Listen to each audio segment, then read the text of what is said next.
ke Mas Anies, karena ini dalam tema narasi yang dibangun bahwa ada yang berkhianat dan sebagainya. Percakapan kita di Mata Najwa 5 tahun yang lalu. Kita lihat video Mata Najwa 2018. Ada beberapa tawaran capres ke Anda, Mas Anies. Betul. Dan pada semua saya katakan, saya tidak ingin menjadi bagian dari orang-orang yang mengkhianati Pak Prabowo. Saya sampaikan pada semua. Tidak. Begitu Pilpres selesai, saya bertemu dengan Pak Prabowo dan saya sampaikan pertama, mission accomplished. Tugas yang dititipkan kepada saya untuk di Jakarta telah saya laksanakan dan alhamdulillah mission accomplished. Laporan nomor kedua, saya katakan Pak Prabowo, I will not intercept on your candidacy. Saya tidak akan memotong proses pencalonan Pak Prabowo dan proses kampanye Pak Prabowo. Pembohong. Dan komitmen itu saya pegang. Siapapun yang bertemu dengan saya, mendiskusikan soal ini, selalu saya katakan bahwa saya memiliki komitmen dengan Pak Prabowo. Tidak ada yang tahu kecuali saya dan Pak Prabowo. Anda mengiyakan bahwa memang tawaran-tawaran maju itu berdatangan? Berdatangan, tapi saya selalu katakan pada semua, meskipun tidak ada saksi dalam pertemuan itu, tapi kata-kata saya diingat oleh Pak Prabowo dan diketahui tentu oleh banyak orang, tapi saya sampaikan kepada semua, saya pegang itu. Ketika ada yang datang mendiskusikan, saya sampaikan, selama ini ada Pak Prabowo, saya tidak mau memikirkan, not even a thing. Mas, statement itu kemudian disebutkan itu Anda mengkhianati Pak Prabowo karena tadi Anda menyebutkan selama Pak Prabowo ada dalam pencalonan kurang lebih gitu Anda tidak akan intercept. Kalau ini saya ditawarin makan, nggak mau makan, saya kenyang. Apa kemudian seumur hidup saya kenyang?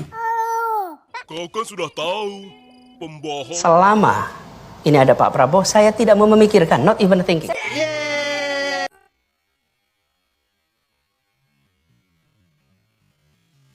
Ya pada saat ini, saya katakan saya kenyang, itu kira-kira, ya analogi aja. Selama ini ada Pak Prabowo, saya tidak mau memikirkan, not even a thinking.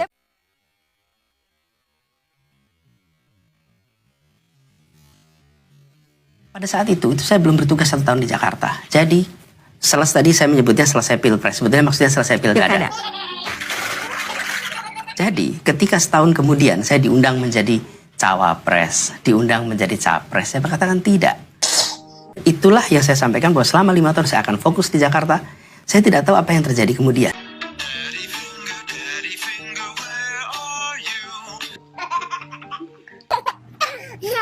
Ya inilah yang menjadi komitmen kami.